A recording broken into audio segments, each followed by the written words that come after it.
welcome to Co-Opinions. My name is Josh, and today, for part 2 of our Metal Gear Solid series, I have Brent with me. Hello. So I'm going to give a quick, brief talk about the games I'm looking forward to playing, because again, I am still working on focusing on a couple other things. I cannot wait to get my hands on Breath of the Wild. It has been getting phenomenal reviews. I can't wait to get my hands on Horizon Zero Dawn. I'm supposed to have that coming in. I've heard nothing but good things from other people. I also have a couple other things that I'm looking forward to tremendously, like Paper Mario Color Splash. My hopes are high. Dark Souls 3, looking forward to that a lot because I love Bloodborne. And Dead Rising 4, I'm a big fan of the Dead Rising games, even if the third one was a little lacking. But Brent, let's go ahead and talk about the stuff that you have gotten to this year before we launch into our Metal Gear Solid Part 2. Alright, so like I said last time, I beat Homeworld Deserts of Croc at the beginning of this year. After that, I launched into Doom, which is deliciously 90s. Doom was so good. Aren't you glad I told you should pick that up? Yes. Yeah. It was so much fun. So good. Then after that, I hit Dishonored 2, which, so good. It was super good, but did you play it in a way that was satisfying to you? I feel like, yeah. I could have done better. I enjoyed it a lot, but I feel like that I may have sacrificed some of my enjoyment in order to play it more like I played the first game. But we talked about that on a personal offline note. And then, due to a small funny anecdote last year, I picked up Lego Dimensions off you. Oh, yeah. So this year I have knocked out the Adventure Time level pack, the Simpsons level pack. After I beat those... You beat the Back to the Future one just the other day. Yeah, and then I also beat the Portal one, so that's 4 of them. I've also knocked out the Assassin's Creed Syndicate DLC, Jack the Ripper. You like that a lot. It was fun, but the downside is it was glitchier than the real game, which was unfortunate. Yeah, well, welcome to my world. Then the last game I have knocked out, was the Back to the Future one, but I knocked out Until Dawn. Oh, yeah, and what was your actual thoughts about that? Give me your 10, 15 second. I liked it. It was definitely a group teen horror movie. Yeah, it was an 80s horror movie. That was one of those games, I don't know if I've ever railed on it on the show or not. I really dislike the illusion of choice that gave you. It bothered me because regardless of the decisions you made, the last scene was always you at that house trying to save. It was always Hayden Panettiere at the house. Whether or not there were other people there, but the last scene was always that. Okay. So, anyways, we can get into the illusion of choice in games if we haven't already done it. But we are here to get into the Metal Gear Solid Part 2 of 3. And we are leading with Metal Gear Solid 3. This might be the longest one we talk about until Part 3. So Brent, why don't you go ahead and give us a little backstory. So Metal Gear Solid 3 jumps backwards in time because Hideo Kojima cannot give us a...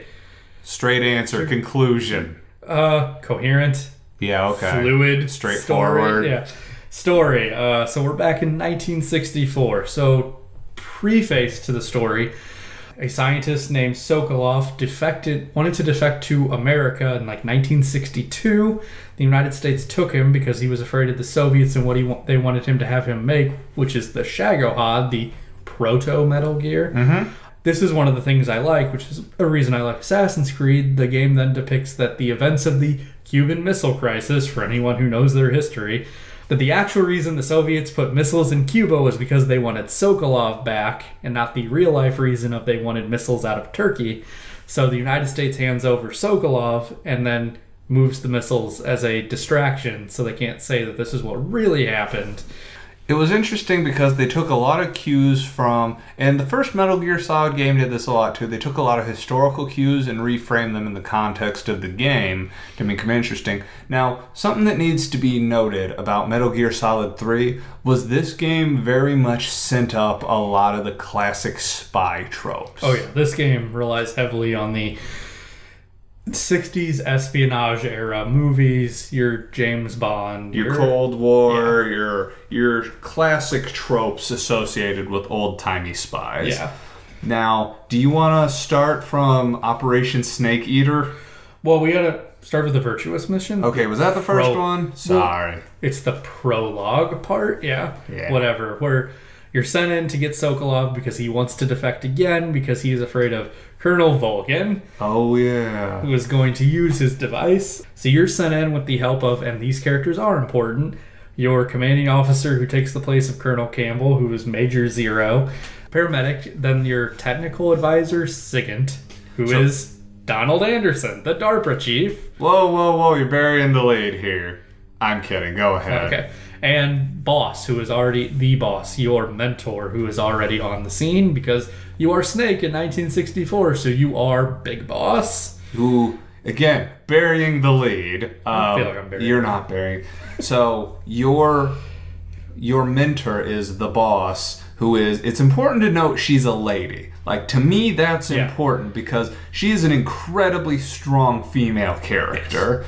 And fast forwarding to the end of the Virtuous mission. So after you save Sokolov, you're about to leave, and then the boss confronts you with Volgin and her team, which is the Cobra unit. Cobra unit. There we go. Here's our wacky pack of antagonists for this game. Yep. The Cobra unit, who then takes Sokolov from you. She then disarms you, breaks your arm, and chucks you off a bridge into the river below. Now, I have to have it noted that we'll come back around to the silly naming thing, but one of the things that was most impressive to me about the boss was she was just really good. Yeah. She didn't have any crazy powers. She was just super good at her job. Yeah, she didn't have a shtick like the rest of them and do. we will get touch into on their shticks. So anyways, you get your arm broken, you get thrown off a bridge. And then as they're leaving with the Shagohod and he's looking up watching the portable nukes that the boss has brought with her as a present to Volgin, he then launches one, destroying his base,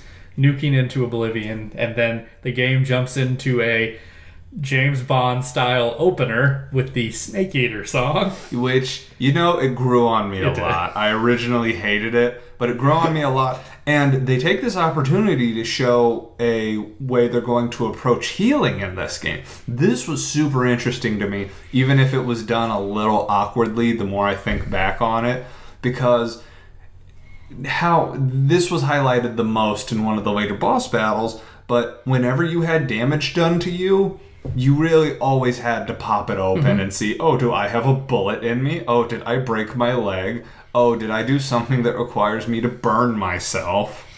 And while you had some instant stuff you could eat, since MREs didn't exist back then, you had to hunt for your food, which was an interesting game mechanic. And another thing to note, because this was set so far back in the past, they decided to be era relevant, and you didn't have a mini map. You had to have a portable radar that relied on batteries. Which is, when you think about it, like, I remember the first two games, I relied heavily on that mini map, and now ever since, like, 4 had it, but since 3, like, 5, and we'll get into it, did not have it, and because of 3, I don't think about it. Did 5 did not have it? I don't remember 5 having one. I guess 5, but it had a different But yeah, thing. it did. Okay, but we'll get into that. Yeah.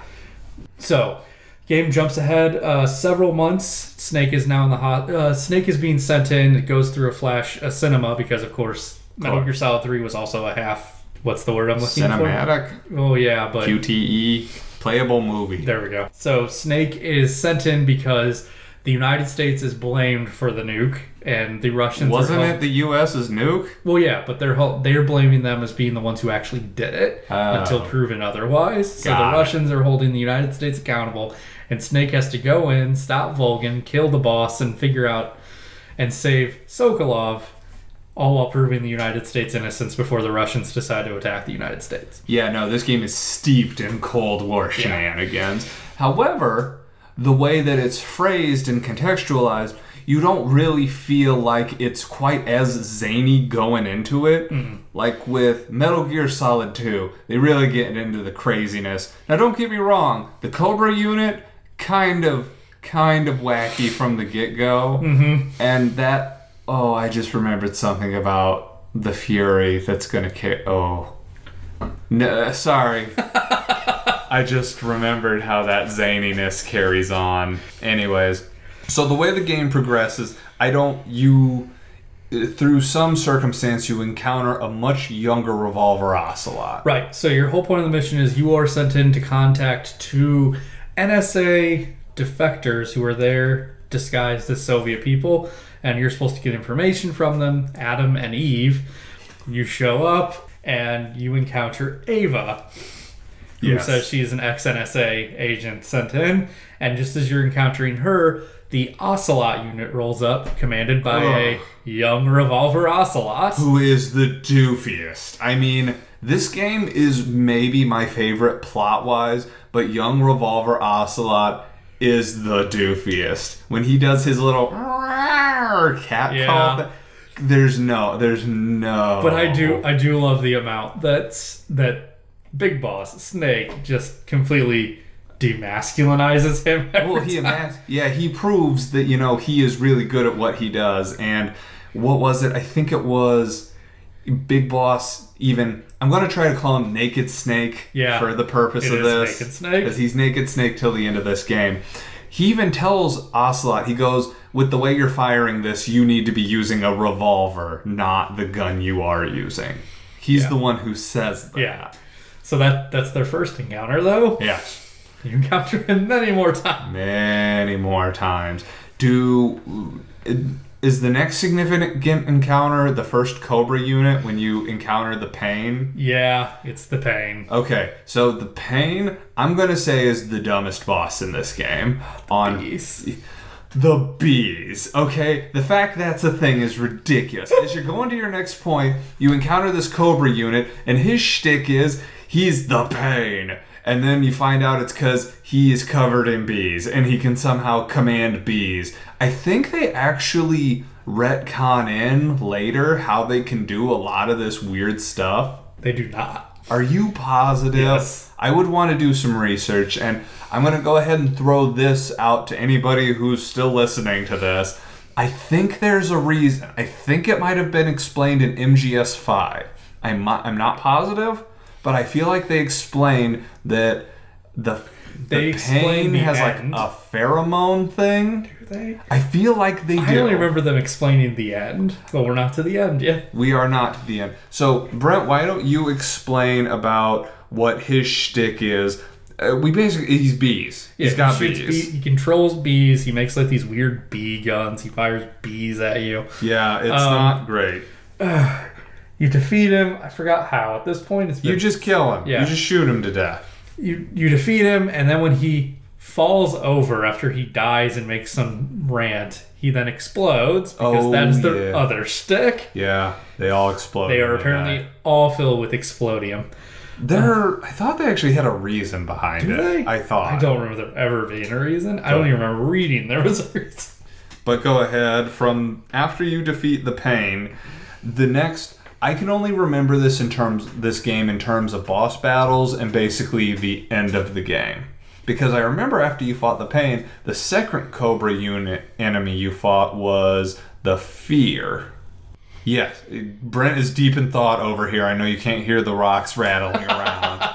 But yeah, the Fear is, I believe, the next one. Yeah, he was the one who jumped around trees and skittered around, and he had his arrows that he would shoot and you had to pull out of yourself, and he was the second goofiest boss battle because neither of the first two had a good shtick. It made me really, really not looking forward to where the game was going.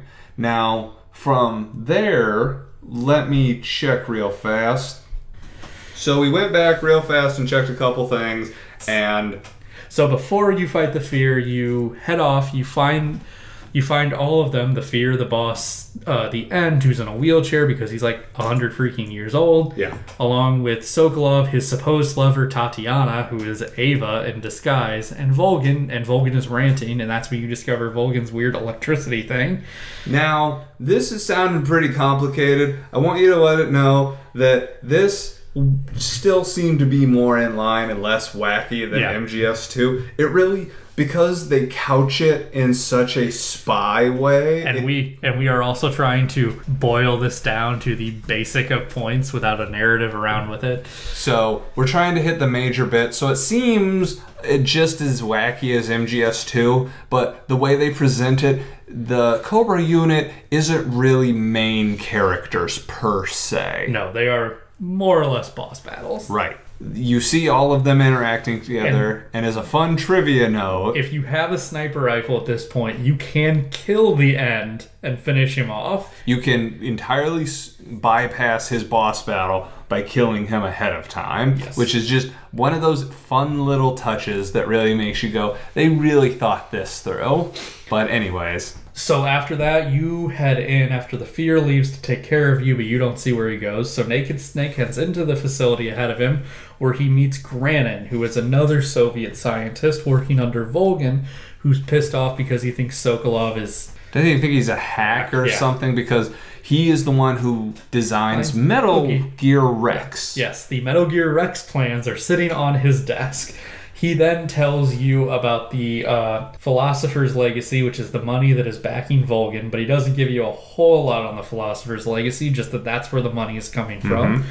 After that, you leave the facility where you then encounter the Fear fight. And then we went through the Fear fight. We looked it up while we were doing a little bit of back research because we wanted to make sure all this was syncopado. And it turns out the Fear is the only one who's just kind of a dude. All the other ones... We're gonna touch on the Pain and the End very briefly in MGS5. We're gonna touch on the Fury very briefly in MGS5. The Sorrow actually has relevance to the story moving forward. The Fear is the only one that's just a weirdo. Yeah. Anyways. Beat the Fear. After you beat the Fear, you find Ava. She gives you the key, tells you where you have to go. You head forward towards the facility, but she warns you that the End is in the forest ahead. So this is where you have the End boss battle. This is maybe one of the most interesting boss battles, I think, in the entire franchise of this series, because this is a very deliberate sniper battle that you have with this guy. And it's an interesting note because... he does not fire lethal rounds. He only drains your stamina. Yeah.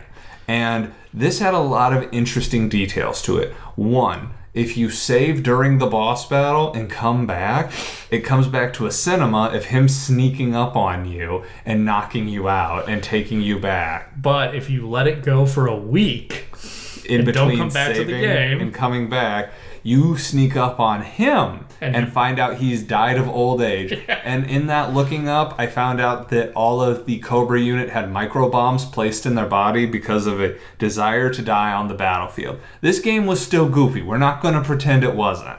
But it seemed like an acceptable goofy, like how James Bond had shoe blades back in the day. Yeah. Like, it just seemed to sync up. But the End fight was interesting because he could regenerate health for seemingly no reason by lying in the shade. He had a bird that narked on you if you snuck up on it. Yeah. It was a really clever boss fight. This game series is very, very well known for what I would consider to be clever boss fights. A lot of them are almost puzzle bosses, which is why I really like the End. I did not like the Fear. I did not. Pain was boring. Sorrow is super interesting, but we'll get to that in another couple. So Brent, continue. After the End. So after the End, you head to the tunnel where you meet Ava again. You meet up with her in some ruins on top of the mountain where I think you have like a love session a la James Bond. You get the key from her and she tells you about what is essentially Volgin's gay lover. There's no essentially about it. That's straight up what it is. Okay. Major Rykov? Anyways. Oh, Radikov. No, Rykov? Rykov. Anyways, he is... he's Raiden. He looks he's right. exactly he's like Raiden, Raiden. Which is made hilarious in a small, brief, weird cinema in the Subsistence discs where Raiden travels back in time a la Terminator style. Yeah, it's really weird. Well, it's made weirder because later in the game you have to strip down... because Major Raiden, and you find out he has a lightning bolt on the front of his thong. Yeah.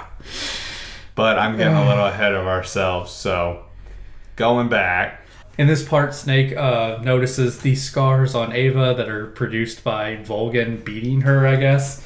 So from there on, Snake heads out to go down the tunnel, where you're climbing up the next part, which you're then introduced to a really long elevator-style music rendition of Snake Eater. Yeah, and this I hated the first time. I won't pretend I did anything less than hate this, because it is a 3-minute song where you climb a ladder and they go through the entire song. Whole thing front to end. And it just feels unnecessary. But now I look back on it and laugh because it's really funny. Did you skip the Fury? I've not forgotten the Fury fight. Actually, I missed 2 things. So first, before he descends into the tunnels, I missed the part where he, with Ava, witnesses Volgin beating up a barrel, and the barrel has Granin in it. Yeah, and that's where he grossly executes Granin. Yes. And the other thing you missed... Actually, I did part of it backwards. The tunnel climbing is after he fights the Fury. Okay. So he does fight... So you did miss the Fury. Yeah. He fights the Fury first, which is in the weird alcove underground area. Yes, where I'm going to go ahead and jump ahead a little bit. Turns out that the Fury's a dead guy, but you don't find that out in MGS3. Is he actually dead? He's dead. We'll touch more on this in MGS5. They talk about him? Did I miss that? Yes, you apparently did. There's a real... He is a cosmonaut. Well, I knew he's a cosmonaut. Due to circumstance, he is constantly on fire, sort of. Like, I can't talk too much about it without talking about a significant plot point. Okay. After you're done... So he then climbs up the ladder with the great music. Yeah, Snake Eater. So then he makes it into the facility, where he then proceeds to knock out Rakoff, and he then has the Rakoff like rubber mask, because apparently people just make those things. Yeah, So do you not have one? So he then proceeds to impersonate him, make his way through the facility, gets to the Shagohod, where he then accidentally runs into Volgin. And this is where the Volgin boss battle is. Well, not the No. Volgin then feels him up and determines that he's not the real Rakoff, and knocks him out, which then the torture scene happens, where Snake Big Boss loses his eye. Yes, and this, we at some point missed the second confrontation between Ocelot. Yeah, so at some point in there is a second confrontation with Ocelot and Snake, where Ocelot now has a revolver. It's this shiny, nice, like, embroidered revolver, and Snake knocks him on his ass, and then he tells him, this thing is only good for show. For the second time, Revolver is not able to beat Big Boss. Mm-hmm. Okay, so after the torture scene, Big Boss, Naked Snake, escapes and heads out into the wild. Torture scene, you just glossed over a tremendously important point. During the scene, Volgin brings Ava in and says, you obviously are working for this guy, and Revolver comes in and does this juggling show where he's got 3 bullets in his 3 6-shooters, and he keeps juggling them and pulling the trigger. And because, again, this is straight out of GoldenEye, where Naked Snake is counting how many times he pulls the trigger. And after a certain point, he shoves Ava out of the way, gets his eye blown out of his head, and this is where Big Boss lost his eye, was from Revolver Ocelot blowing it out of the socket. But he escapes after that somehow. I don't remember how. But he pulls a Running Man, doesn't he? Yeah, kind of. One thing I did miss was Sokolov explaining the Shagohod to Snake and how it works. Uh-huh. How the Shagohod speeds up down a runway, launches a nuclear missile, and all this other stuff, and how that's what Volgin is going to do to both Russia and the United States and hold them hostage, so he can end the Cold War and make himself better again. And Snake tells him where he needs to plant C3, and that's when he gets caught. Mm-hmm. Shortly thereafter. Doesn't during the torture scene Sokolov get murdered? Yeah, and that's you hear him get beaten to death because you have the bag on your head. Yeah, it's very gruesome. Yeah, so after that, Snake then gets away, some shenanigans, and then he ends up in that river dying. and that is when you fight the Sorrow. Dude, you completely buried the lead on that fight. You completely buried the lead. Okay, how do you... Then you do.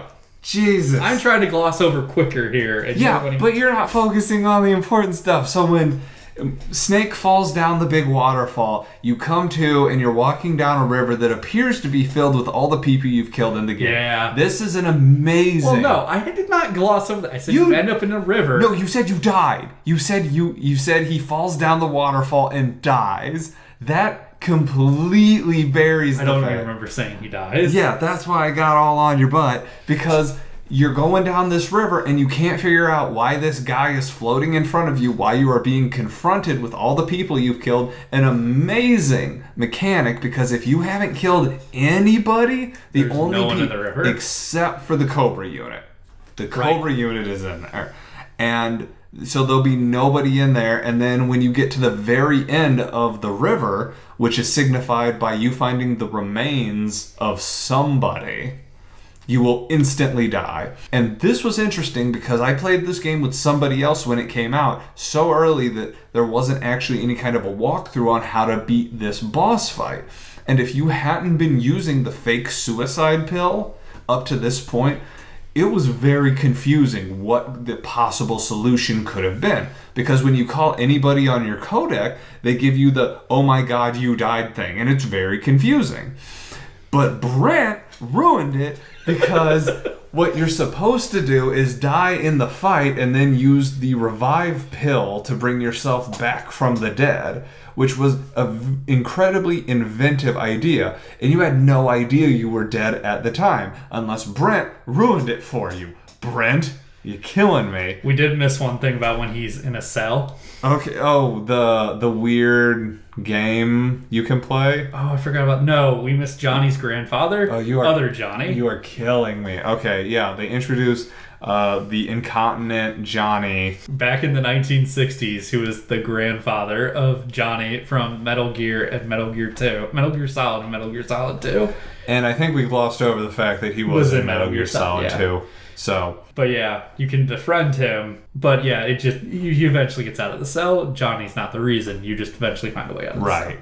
But yeah, after you do the Sorrow fight, which is super depressing. It's super depressing, but super interesting, super well executed. Definitely one of the better boss fights in the game, even though it can very arguably be called not a boss fight.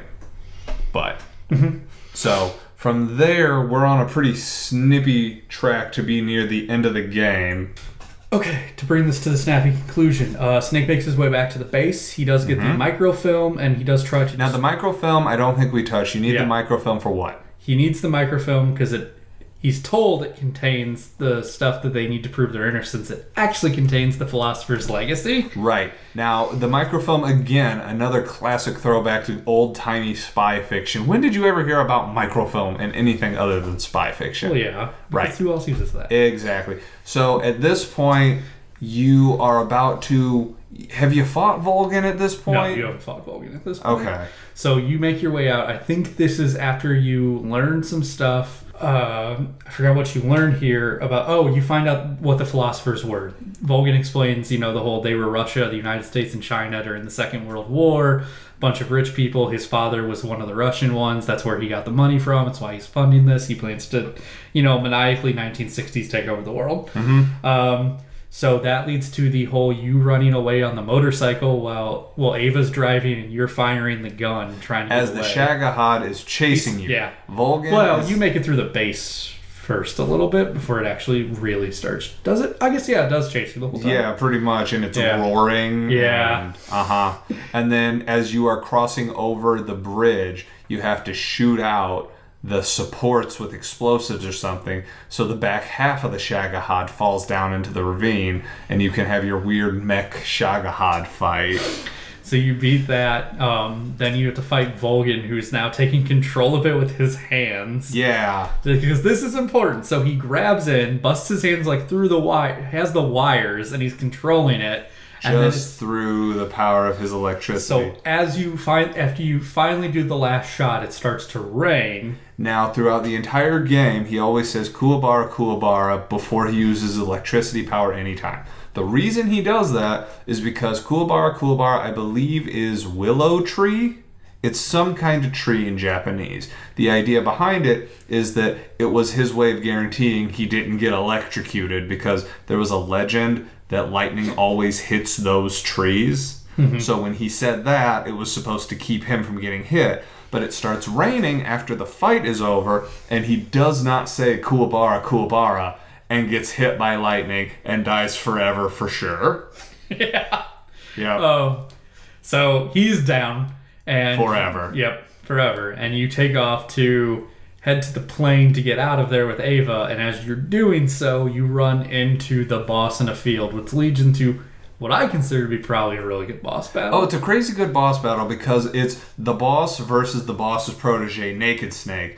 And it's very cinematic because even though you do fight, it's in a field of white flowers, which is her flowers. That's when you found out that her name in the Cobra unit was the Joy, and because she always brought joy on the battlefield, or she felt joy in battle. One of those two. She then goes on to explain why that the whole reason for why she had a kid with the sorrow during World War II, and that the philosophers took that kid from her. They cut him out of her on Normandy. Yeah, took the kid who is.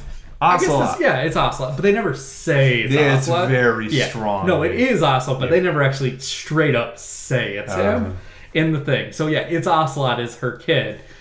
She then goes on to explain how she's there because she's basically taking the blame for everything. Yeah, so she doesn't say it at that point. After the fight is over. But she explains that she went there to help the mission, and they betrayed her, and she was angry over what was essentially the Bay of Pigs incident, which is why she says she helped Volgin.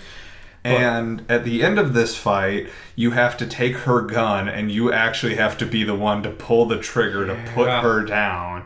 And there is a timer going down. They're going to nuke the whole area. So you have to kill her and get out. And as you are doing your James Bond rendezvous with Ava afterwards, you're listening to this recorded message from the boss that says, I had to take the fall for everybody. Yeah, Ava ends up explaining in this communication while it's all played over the part where Big Boss is being awarded a medal for all that he did. And From Lyndon B. Johnson. Yeah, and he's getting the Big Boss title for everything. And you're learning in a flashback that everything that happened was a setup, that they sent you there so that they could get the Philosopher's Legacy. They set the boss up. You were supposed to kill her so that they could do all this other stuff. And set her up to be the bad guy. Yeah. Like, the thing I like about it is it does set up, like, everything about Big Boss from there on out. Like, all his bitterness, all his anger. Like, it makes sense. They screwed him over. Yeah, he's very angry about the way that it happened. And there were a couple important details because now we're at the end of the game.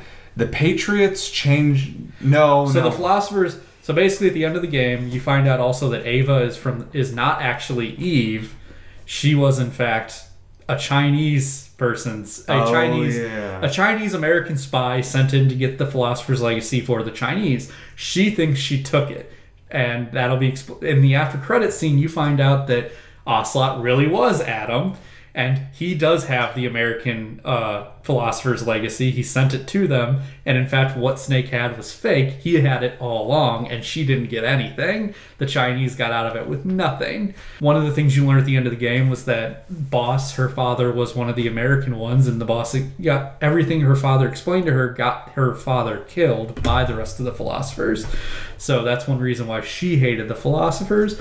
And the Philosopher Legacy is what goes on to end up funding the Patriots. There we go. So we definitely got into this one. So we're going to burn through what we liked and disliked and influenced this game. I liked how this game took a semi-open approach to it. Like it took the MGS1 thing where you could basically go almost anywhere between these different areas. It also incorporated collectibles in terms of you could shoot these little frogs. If you shot all the frogs, you got the collectible. I remember you guys going through that, and I didn't do it. That was intense. and then you had to eat the food. Like, it involved a lot of stuff in a way that really made you feel invested in the world. The characters, even though we haven't touched on it a lot, the codec people provided a lot of useful assistance. And they will be put a pin in them, because we'll be back to them. Well, and that was the thing, was we found out at the end of the third one, because we wondered, we'd go, this is providing no closure to the end of the second one. And then we found out the reason they made the third one was because it ended up explaining a bunch of the stuff from the first two games, even stuff we didn't realize we wanted explained. And it actually set up the fourth one tremendously, because it gave a ton of backstory that was necessary. See, like we were rating them. If I had to rate one, 3 story-wise is the best. Yeah, I would agree with that. I would say it probably, to me, not remembering 2 or 4 very well, I would say that it also has the second best gameplay, but I don't remember 2 or 4 super well. The one thing that it didn't introduce, but the subsistence version of it introduced, was the rotating camera angles, which would then go on to be a stable for 4. Okay, so do you have any other thoughts on MGS3? I love the game. It was super good. It's pretty much the gold standard. We could go on for this game for quite some time. Right. There's a ton to... And it did a lot to influence the direction of the franchise. It improved on the strong things. It got rid of some of the weaker things. There were wacky characters, but they marginalized them enough that they weren't taken seriously. The story was strong. Like, all the stuff with the boss, like that ending is just super depressing. Yeah, no. Like the part where Kojima makes you kill her. Yeah, that was a bummer. Like, you can't go on unless you pull the trigger, and that's just... you feel like a monster. Yeah, it was real unpleasant. But any more thoughts on that? Yeah, I think we can... So the next thing we're going to touch on, only in plot points, and you're going to breeze through this real quick, is Metal Gear Solid... Portable Ops. Portable Ops, which originally came out on the PSP? Yeah. Okay. Almost all these portable games come out on the PSP. So we're going to breeze through this real fast. Basically, this game is just set in the 1970s, 6 years after Snake Eater. Fox unit with Snake is broken away from the CIA and gone rogue because, of course, Naked Snake is super pissed off. Big Boss now. We can call him Big Boss. Well, it still lists him as Naked Snake in this game. Okay. Anyways, the important parts of this game are... he's being tortured because these people are looking for the Philosopher's Legacy. Shocker. And in this game, he also meets what is a young Roy Campbell. During the game, he tries to contact his old Fox unit, Major Zero, and all of them. Basically, the whole plot of this game is building up towards the Fox unit under Major Zero founding the Patriots. And the game ends with another after-credits scene of Ocelot talking to someone on the phone explaining everything that's happened and how the Philosopher's Legacy is good. And basically it's him talking to Major Zero about getting Big Boss to participate in creating the Patriots, which is what they all want. Got it. Okay, so that just sets up some important details for MGS4. Full disclosure, I didn't play this till years after it came out. I already knew all the plot points. I was not invested in this particular franchise at the time, and I'd heard some things about it, so I wasn't super stoked about it. I knew that the particular wacky boss troop in this one was a mix of depressing and weird sexy, which they did not do a good mixture of PTSD and sexy. Like this is awkward, unpleasant. But I'm going to let you take the reins on this one. We're going to try to keep maybe not super snappy, but this one was really bad about heavy-handedness. Near the end, I really like some of the stuff they did. Specifically, I like where they steamrolled a lot of the old plot points. But we'll try to keep the beginning part moving quick. So essentially this game is set in the futuristic year, well, it was 20XX, but it's really 2014. So futuristic year 2014. Futuristic year of 3 years ago. Right? So anyways, Snake is old because he's suffering from some Werner syndrome. Yeah, because he's a clone, he ages faster. A elderly Colonel Campbell wants him to help assassinate what is now Liquid Ocelot. Yeah, because that stuck from MGS2. He is now just Liquid Ocelot forever. So he's sent to the Middle East where he infiltrates one of the paramilitary companies because every war in this game is now fought by paramilitary companies which will be called PMCs moving forward. Because the United States has backed out of war because of the whole gigantic Metal Gear ramming through downtown Manhattan. Yeah. That'll do it to you. That'll be off-putting. So while he's there, he meets up with Meryl again and her unit, which is, I forget what they're called, something, but one of the members is Johnny. Yep, Johnny come back. And Johnny has a real significant part in this game. He's no longer just a weird side character that you run into. He's super pretty. So while you're infiltrating, about to kill Liquid, he says activate weapon, and everyone goes bat insane who has nanomachines inside of them to make them better soldiers. Because every PMC soldier has nanomachines. Oh my god. So everyone starts acting like a zombie. You try to kill Liquid, but just before you do, you see Naomi Hunter. You collapse unconscious. Then the game has these weird interval cinemas on board your plane headquarters. Oh yeah, I vaguely recall that. And then these weird cinemas where a little girl is cooking, who is Olga's daughter, is cooking eggs, because that's important. Yeah. So you meet a guy you head to South America, where you try and infiltrate some stuff. You then meet a guy named Durbin, who is he was the weapons dealer. Yep. Series of weapons dealers who tells you what's going on, about how while you're in South America, you run into a cybernetically enhanced Raiden, who is now this game's version of the Cyborg Ninja. And he's just super awesome now, sorta. He can tear the crap out of the Gecko Metal Gears. The sexy gears. They make cow sounds and have picturesque legs. Like, I wanted to be gung-ho for this game. I did, because I liked MGS3 a lot. But it's like they kept skipping. Like the first one, enjoyed it a lot. Second one, what are you doing? Third one, enjoyed it a lot. Fourth one, what are you doing? True. Yeah. So, in this game, you meet up with Raiden. He looks like he's now the cyborg ninja. He helps you escape. You meet up with Naomi. She explains that... What are you trying to do in South America? I can't remember. You just kind of go there? Yeah, because you're trying to find Naomi, because you're trying to, of course, assassinate Liquid's name. Yeah. You find her. She gives you a message that tells you that the only way that Liquid is looking for Big Boss's biometric data, because, of course, that is how they set up the Patriots AI. The Patriots AI only runs with Big Boss's biometric data, which is something we'll have to get back to in a little bit. Oh my god, you have a very valid point. Okay. After that, she tells him that the fox dye virus inside of him is mutating and that it will kill large swaths of the population in 6 months if he doesn't die. I'm just stuck on what you just brought to light about the biometric data. Right? Oh, We'll get there. So he then goes to Europe, where he then meets his biological birth mother, because the egg is so weird. Who's his biological? Is Eva his biological? She's the one who gave birth to them, but her egg is not the one that was fertilized. It was still fertilized from Dr. Clark, who was paramedic, one of the people who helped you in MGS3. I do not endorse any of this. Anyways, let me explain. Is this why I don't remember it? Probably. Oh my god. So Ava explains to you who the Patriots are, that the Patriots are literally every character from MGS3. Major Zero founded them with Big Boss, Ava, Ocelot. It's not literally every character. It's all your Codex support people. Well, and Ocelot.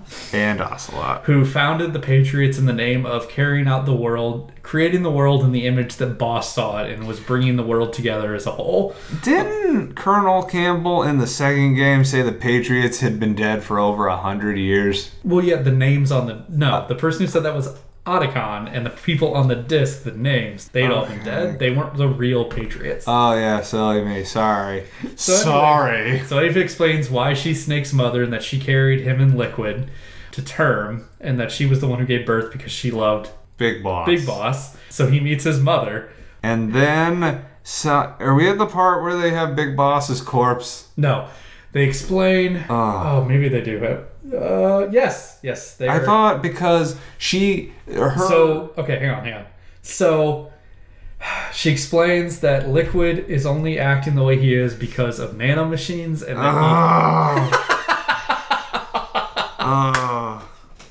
we're gonna need some downtime after we're done with this part. Like, it's one thing when Metal Gear Rising Revengeance starts talking nanomachines, because they're doing it as a joke. But this, like, they treat it with deadly seriousness. Oh my god. So anyways. If you say nanomachines 3 more times, you might be finishing up this podcast on your own. I try so hard to remain positive, but I have my limits. So anyways, he explains that Liquid convinced himself that he would, through hypnosis. Ocelot convinced himself through hypnosis he was Liquid. So there was no possession. There's no possession. It is all... It's all in his head. Yeah. It was all something he convinced himself with to perpetrate the ruse. So you go with her to try and stop Ocelot from taking the remains of Big Boss. They get into a shootout. Ava is killed. You then track him all the way... Ava is killed because they light Big Boss's corpse on fire, and she throws herself on top of his on-fire corpse to try and save the man she loves, which ends up being super messed up for at least one reason. We'll get Continue. She dies of her injuries, and you discover that he has gone all the way back to get the Metal Gear Rex from Shadow Moses. So was he going to get the Rex or the Ray? The railgun. So he's going to get the railgun. Okay. Are we at the end of the game? We're getting close. What happened to Vamp? Vamp is in this game. He's in this next part. Got it. So you go there and you encounter Naomi and Vamp, and that's when you learn that I'm going to say words that Josh is going to have an aneurysm over. This was one of the acceptable ones. You learn that all of Vamp's powers are, of course, the nanomachines. He is not an actual vampire. Shocker! It's the completely logical explanation of minuscule robots in his blood. This is the worst. Sorry. Naomi reveals she's dying, yada yada yada, all this other stuff, but then you get into what I actually consider to be a pretty awesome fight when you go to stop Ocelot. I want it to be noted that if there was a cool thing about Vamp in this, it was throughout the game you had a little syringe you used to help offset your nanomachines being janky. You injected it into itself to bring your nanomachines under control. How you took that. I totally forgot about that. I did not, because that was the only good thing about him still being around, was they figured out some stupid way to shoehorn in how he was a vampire and how to take it down within the parameters of this whole messed up universe. You had to get him into a lock, and then you had to inject your little syringe into him. So after you beat Vamp, you then race to find Ocelot, who is taking the Rex, and he's about to, because he's in the Ray. And you have that really awesome Rex v. Ray fight. Right. Which is actually pretty cool. I like that. That was a cool throwback to the first 2 Metal Gear Solid games. That was interesting. But the best part of this game, to me, bar none, was the hand-to-hand fight on top of the Rex. Yeah? That's... Wasn't you fought Liquid Ocelot? No. We still have a little bit to go. Really? Yeah. So he still gets away on whatever it's called, the Metal Gear... the Arsenal Gear. He gets away on the Arsenal Gear. They brought that back? It's a different one. Sorry. Mei Ling shows up with the USS Missouri. You're joined by Meryl and Johnny.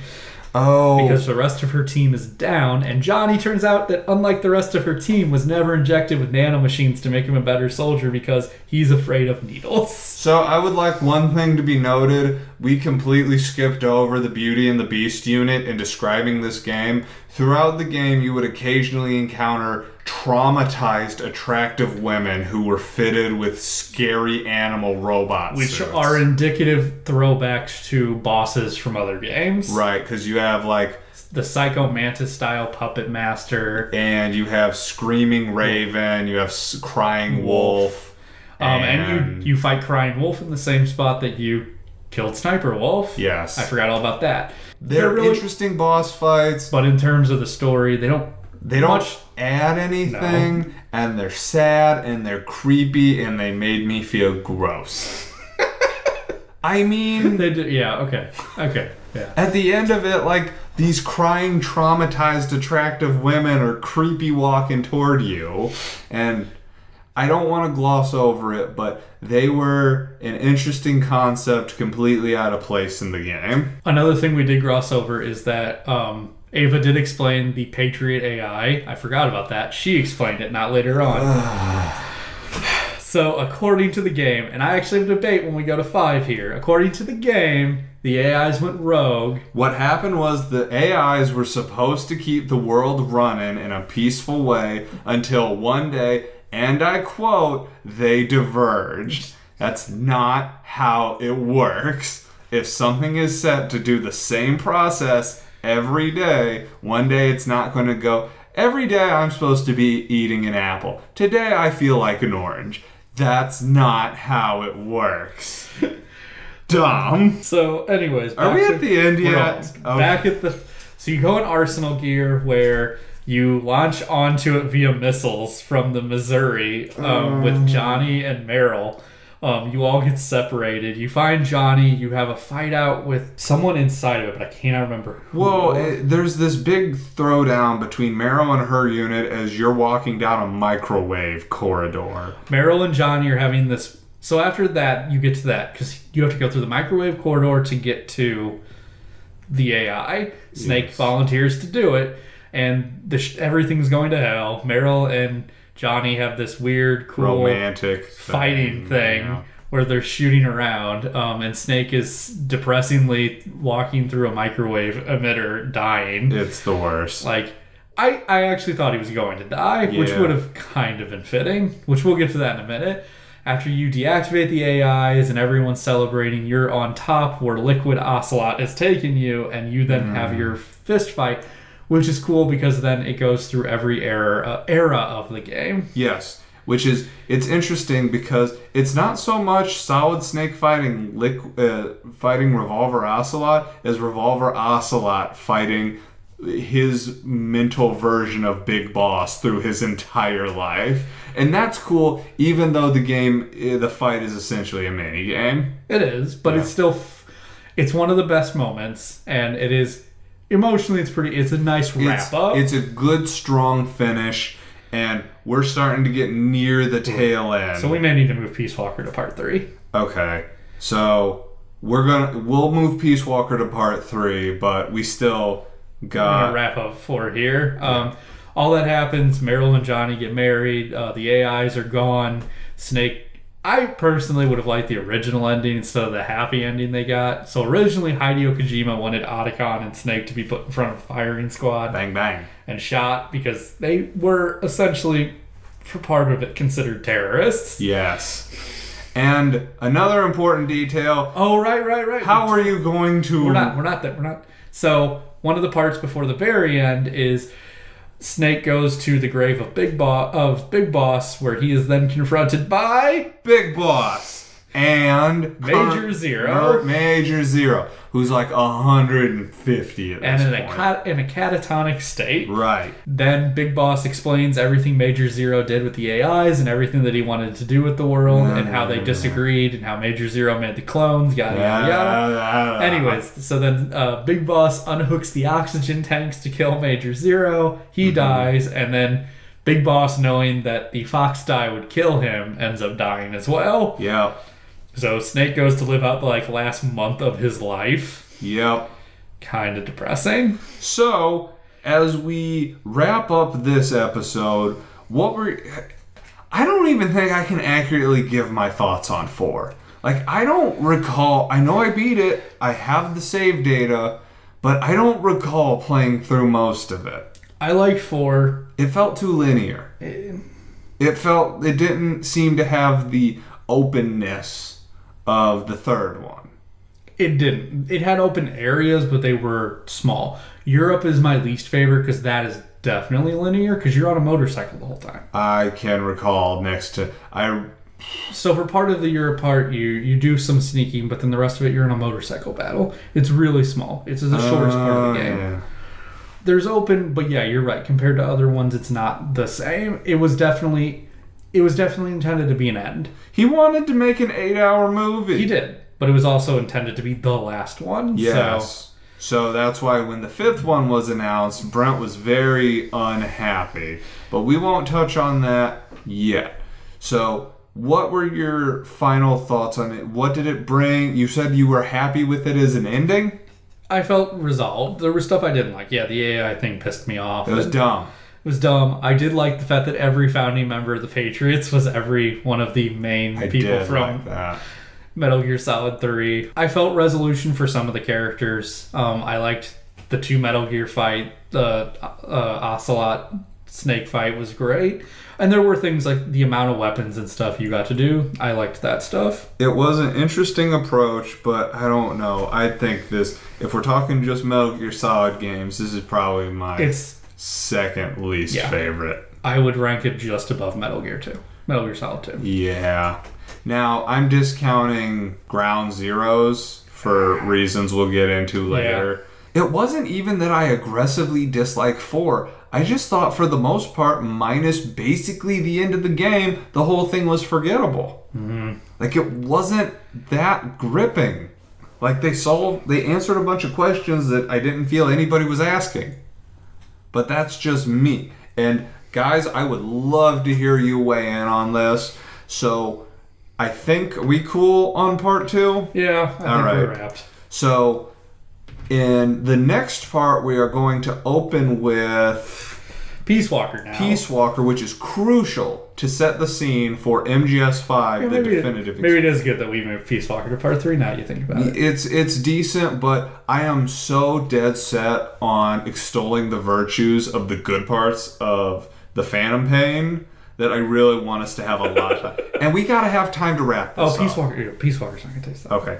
So that, I think, we're coming in a little short, which is fine, because I just don't want this to become me hating on MGS4. There's some things people liked. It set up a hilariously fun game, Metal Gear Rising, which you will never play. I loved it tremendously. I know you did. It's so good. Which I know Mike does not even like the title of it. It's a dumb title. Revengeance isn't a word.